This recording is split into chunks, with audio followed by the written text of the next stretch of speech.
I have something special here. A Banksy book. Oh, wow. Look at this. Pretty cool, right? Have you ever heard of Banksy? No.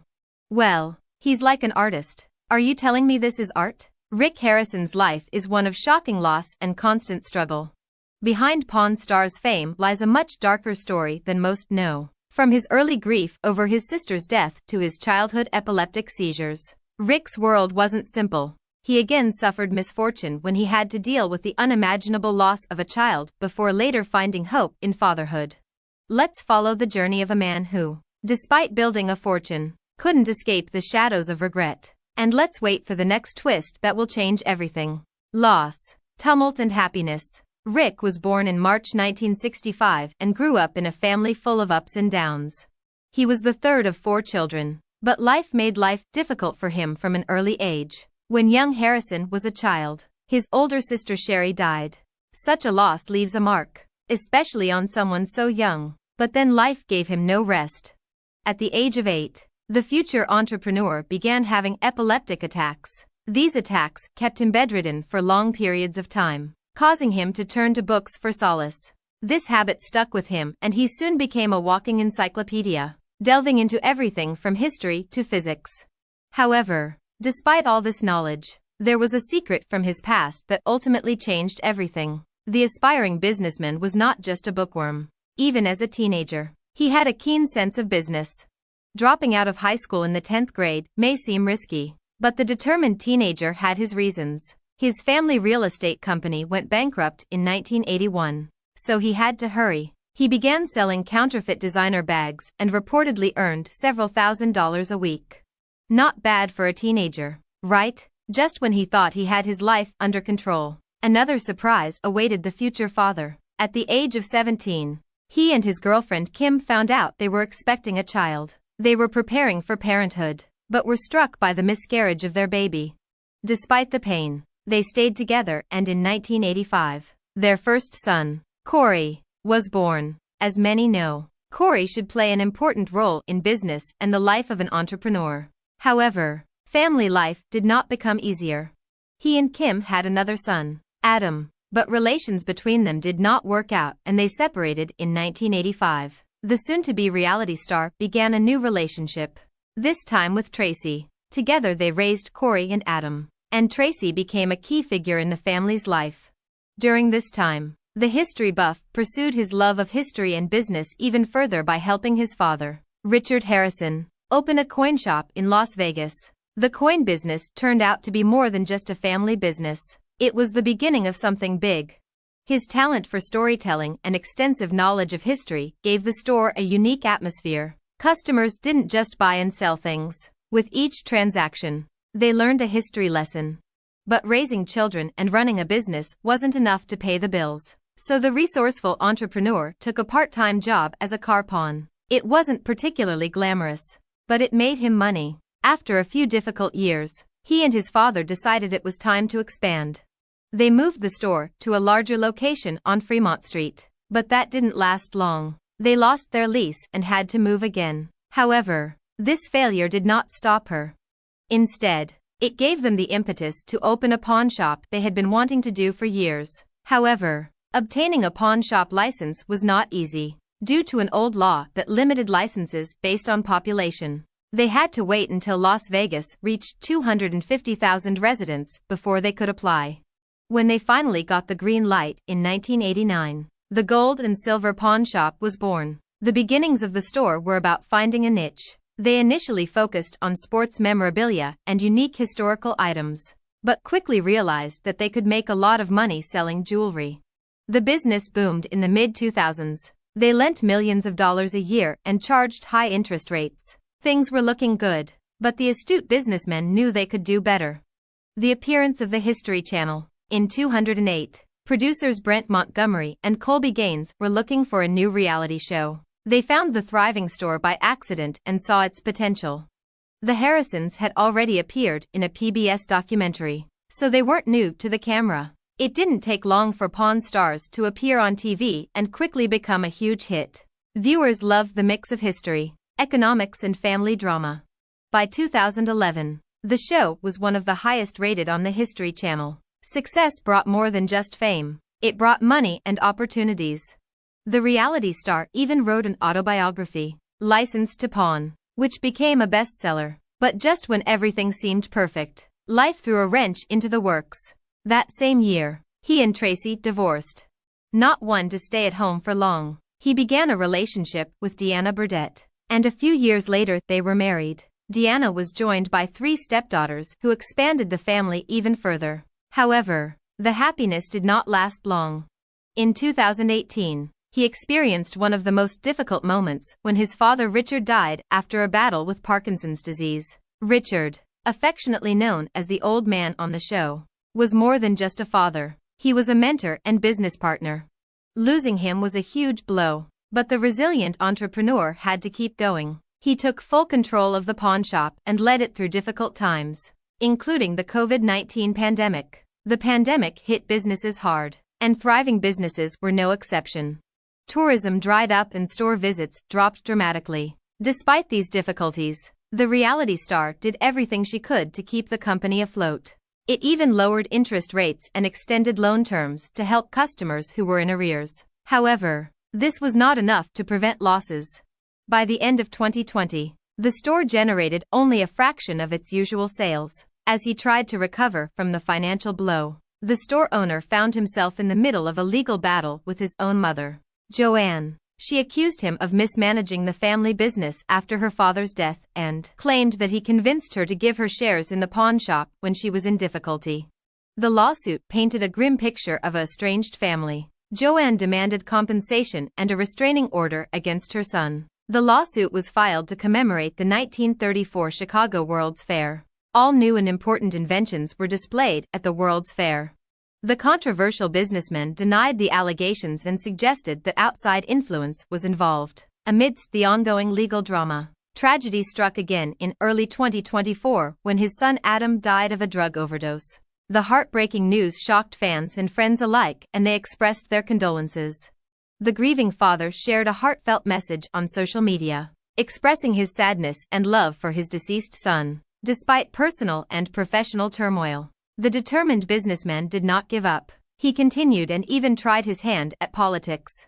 He is rumored to be running for office in Nevada and was recently appointed Kentucky Colonel, which is a prestigious title in the state of Kentucky. Through it all, the reality star remains a fighter, determined to keep his family's legacy alive while facing ups and downs. But behind the scenes, one of the team members was quietly building something bigger. Sweet offers and sweet dreams.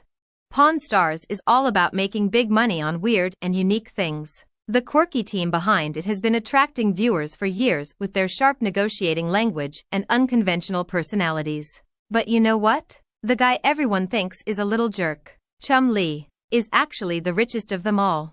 The likable star, who was born Austin Lee Russell in Henderson, Nevada on September 10, 1982. Is more than just a funny guy on television. His journey from a kid who loved collecting weird things to a reality star with a solid business sense is full of interesting moments. This artist grew up in the glittering chaos of Las Vegas and probably acquired his knack for business from living in a place where business is a way of life. His father was a disc jockey and his mother worked in a casino, and these two jobs screamed Las Vegas louder than a neon sign. The TV personality learned the art of haggling at a young age. It wasn't an overnight success. He was working on this long before cameras existed. He and Corey Harrison, son of pawn shop great Rick Harrison, grew up in the store that would one day make them famous. Opened in 1989 by Rick and his father Richard, whom everyone called the old man. It became their favorite place. Already as a teenager, the future businessman helped in a pawn shop with gold and silver. For about 5 years he did dirty work, cleaning and running errands, while he was learning the ins and outs of the business. It wasn't yet clear whether the comic character would even appear when the idea of turning the pawn shop into a reality show came up. There were at least 10 other employees who could have taken that spot, but he had one advantage: his close friendship with Corey and natural on-camera chemistry. The laid-back team member wasn't trying to put on a show. He believed that the best way to stand out was to simply be yourself. This loose, goofy atmosphere caught the producer's attention. He soon became an integral part of the series. When Pawn Stars aired on the History Channel in 2009, It was a huge success and the entire crew became household names. I think the bear is about 50 years old, so I hope it's worth something. I'm hoping to get, $200 or $300. Suddenly life became a whirlwind of fame, money and crazy opportunities. But don't be fooled by this casual demeanor. The businessman was busy behind the scenes. He released his own brand of quirky items, t-shirts, action figures, and whatever else, and it sold like hotcakes. Rick Harrison, an astute businessman, bought half of his company for a whopping $155,000 in 2010. This move made it easier to handle the flood of orders coming in from fans. The clever entrepreneur wasn't just about selling funny things with his face on them. He had bigger plans. In 2017, he opened a confectionery shop on the boulevard opposite the pawn shop. It was a smart move. Tourists coming to the store could simply cross the street to satisfy their sugar needs. His brother Sage helped him run the store and business was good. But opening a candy store was not without obstacles. When he tried to set up an online store, he discovered that someone had already bought up all the good domain names. Instead of giving in to the high price demanded by the tenant, he had to come up with a new plan. And then comes the health journey. Talk about the ups and downs. He once lost over 45 pounds by eliminating junk food and following a strict diet. However, keeping the weight off wasn't easy. By the time he was 2016, he had gained about 50 pounds again. His weight fluctuated until he was 2021, when he finally decided to undergo gastric sleeve surgery. Afterwards, he managed to maintain a weight of around 190 pounds. Although his personal life has had its ups and downs, the fraudster has stayed busy. He started becoming a disc jockey and even went to a real school to learn the basics. His first appearance made headlines, in part because the writer asked for Girl Scout cookies and he had interest in company. He also thought about becoming a talent scout for local musicians in Las Vegas, but it wasn't always rosy. In early 2016, the reality star got into trouble.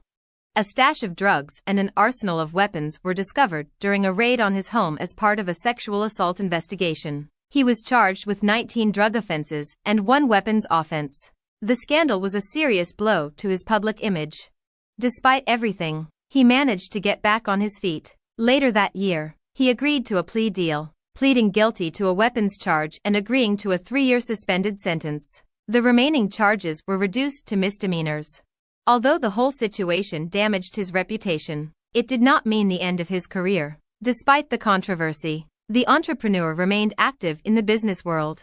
His candy store continued to thrive and he tried other ventures. One of his more unusual projects was the creation of a retro-style video game called Chumley's Adventure: The Search for Pinky. He launched a successful campaign to fund a game developed for old Nintendo consoles. Cars are also his passion. Over the years, the collector has amassed an impressive collection, including a Maserati and a Rolls-Royce Phantom. These are not just toys. They are symbols of how far he has come since his days as a pawnbroker. In addition, the artist has a penchant for charitable activities. In 2014, he helped raise money for autism research at an event called Anti-Up for Autism. It's clear that while he enjoys making money, he's not afraid to give back when it matters most. Of course, his personal life also had its ups and downs. He met Olivia Rodman in 2013, and in 2018 they were engaged. The following year, they married in a private ceremony. However, things seem to have calmed down a bit in 2020. The couple stopped publishing photos together on the internet and rumors about a possible breakup appeared. Despite this, they still seemed to respect each other and occasionally liked each other's social media posts. The star also showed some skills in the real estate industry. In 2019, he sold his Las Vegas home for almost $14 million, which is quite a profit considering he bought it 7 years earlier for just over $1 million. The estate was enormous, covering 8,000 square feet and consisting of a main house, a guest house, and a swimming pool worthy of a rock star. Then the show came and everything changed. Gold mine in Las Vegas. In the late 2000s, before streaming took over the world, there was a little show on the History Channel called Pawn Stars that wasn't just about pawning old stuff. It was literally a gold mine for Rick Harrison and his crew. Set against the bright lights of Las Vegas, the action centered around the world-famous gold and silver pawn shop that Rick ran with his father. Richard Benjamin Harrison, whom everyone called the Old Man. This wasn't some dusty corner store. It has become a popular destination for everything weird, historic, and sometimes crazy expensive. The idea behind the whole project was Rick Harrison. With years of experience in determining what was real and what was fake, he knew exactly how to deceive customers looking to make a quick buck. His specialty was learning the history of every unusual item that came through the door. From old coins to antique guitars, Rick played smart and kept the store's cash register ringing constantly. And then there was Corey Harrison, Rick's son, who didn't get into the business just because of his last name. Corey, or Big Hoss, grew up around buying and selling, so he learned how the business worked at a young age. He eventually became manager, handling the day-to-day operations and some of the store's riskier deals. He had a keen eye for things that were worth keeping and things that were best left alone. Every good show needs its joker, and that's where Austin "Chumley" Russell comes into play. Chumley, Corey's childhood friend, was hired as a stagehand but quickly became a fan favorite. Sure, he was often the butt of jokes because he was a bit clueless, but don't be fooled. When it came to pinball machines and old-school toys, Chumley knew his stuff. Fans loved his goofy charm, and he added just the right amount of humor to keep things entertaining. And of course the Old Man, Richard Harrison, was there from the beginning, and his pragmatic approach kept everyone on the same page. He was in this business long before the reality show. He knew the brokerage business inside and out. Until his death in 2018, he was the store's constant hand, always ready with a dry comment or a skeptical glance when something suspicious appeared. What set Pawn Stars apart from other reality shows was the constant flow of weird, rare and downright bizarre items that customers brought with them. But Rick and his team didn't just randomly estimate the value of something. They had a list of experts who could be sure they wouldn't be scammed. People like Danny Coker, who knew everything about cars and motorcycles, would stop when someone arrived in a classic car. "This is a Leslie Model 145 organ speaker. I thought it would do damage to my trunk. Chumley, it's a little too big for your car." Well, the bigger the better. Just as a fool leads a fool. He later starred in his own show, Counting Cars, but remained a familiar face at the pawn shop. When the old books showed up, they called Rebecca Romney. She was the go-to source for rare books and manuscripts, helping the store figure out whether a dusty book was worth a small fortune or just a pretty addition to a bookshelf. And don't forget Steve Grad, the autograph expert. When someone came in claiming to have a signed baseball or other Hollywood memorabilia, Steve made sure the signatures were real. Over the years, the series has not only enjoyed popularity, it has become a full-blown phenomenon. Rick, Corey, and Chumley were reportedly earning around $25,000 per episode in 2016. This was great considering how many episodes they shot per season. And with fame came even more money from side businesses, sponsorship deals, and appearances. They didn't just run a pawn shop anymore, they ran the brand. Although the show focused mainly on haggling and the story behind the items, most of its charm came from the relationships between the cast. Rick's direct speaking style, Corey's more relaxed demeanor, Chumley's antics, and the old man's gruff but wise demeanor created a mix that viewers couldn't get enough of.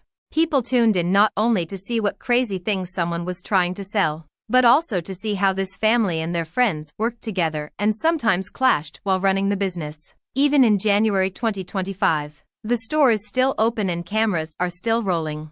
Rick still rules. Corey does the big shopping and Chumley does his thing and keeps things light and fun. Fans keep coming back, drawn by the mix of stories, curiosities, and familiar faces they've seen for over a decade. Pawn Stars has carved out a unique place in the history of reality television. It wasn't as flashy or over the top as other shows. It was about the thrill of the transaction, the lure of hidden treasure, and the people who made it happen. The focus was on the Harrison family, who turned a pawn shop like any other into a cultural icon. And in all this, one thing remained clear. Above all, this show was the driving force behind Rick and his family's rise to fame and fortune. Not only the main actors delighted the audience, people coming into the store with their odd items also helped keep the event interesting. You never knew what would come next. One day it could have been a Civil War sword, the next day, an old jukebox, and sometimes even something as strange as a shrunken head. The variety was endless and that unpredictability kept fans coming back.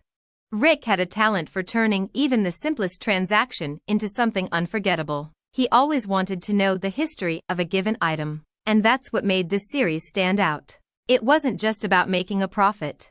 The idea was to discover the history hidden in everyday objects. Whether it was an antique firearm or an old pocket watch, Rick made sure viewers learned something new with each episode. The experts who appeared on the program also became famous faces. When it came to weapons, Sean Rich was often called upon. He was knowledgeable about antique firearms and swords and helped the store determine whether a particular weapon was real or just a fancy replica. For vintage toys, Johnny Jimenez was the right person to contact. Helped determine whether an old toy car or figurine was worth a lot of money or just a childhood memento. And it wasn't just about appreciating objects. An important part of the performance was the negotiation process. It's a teddy bear with a tag. He has an ear tag, like every bear ever created. I've heard about bears before, but what's so special about them? Already then, Barentier started making teddy bears. Customers often came into the store with high expectations of the value of their item, but Rick's hard bargaining brought them back down to earth. Watching the back and forth was half the fun. Rick's famous statement that he needs to make money has become an ongoing joke among fans. But it was true. The store was not a charity. It was business. Rick knew how to keep order. Corey brought his own style to the negotiating table. While Rick was more direct, Corey had a more casual approach. He knew when to push and when to give up, which made him a great negotiator. Chumley, on the other hand, wasn't particularly known for his negotiation skills, but he had his moments. From time to time he surprised everyone by making great deals. Behind the scenes, the success of Pawn Stars turned the store into a tourist attraction. People from all over the world began visiting the gold and silver pawn shop, in hopes of catching a glimpse of the cast and maybe even getting on the show. The increased customer traffic was good for business and also gave cast members a chance to meet fans. But with fame also came challenges. Over the years, controversies and personal conflicts have made headlines. Chumley, in particular, struggled with legal issues that brought unwanted attention to the show. However, he managed to get back on his feet and the performance continued without interruption. A testament to their dedication was the cast's ability to remain professional and continue the series despite personal setbacks. The store itself changed over time. What started as a relatively small operation turned into something much bigger. They expanded the store, added more display cases and hired more employees to handle the increased business. The store continued to expand and was able to not only pawn and sell, but also cater to television needs.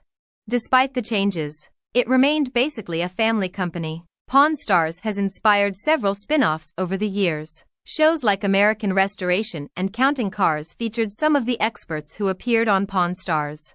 While these spin-offs had their own charm, none of them managed to fully capture the magic of the original. Pawn Stars remains the flagship show that started it all. Even as new reality shows came and went, Pawn Stars continued to be successful.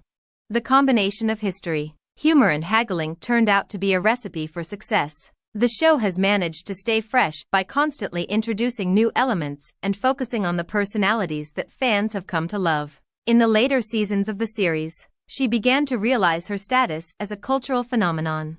Performers have become stars, appearing at events and even launching their own products. Despite their fame, they remained down to earth, continued to run the store and film new episodes. What made Pawn Stars successful was their authenticity. Even though it was a reality show, it never felt overly staged or artificial. The interactions between the cast felt real and the items that came into the store were real pieces of history. This authenticity was well received by viewers and made Pawn Stars a unique reality show. Although Pawn Stars has been captivating audiences for years, one question remains: was it authenticity or clever editing that captivated viewers? Like us, comment your thoughts and don't forget to subscribe.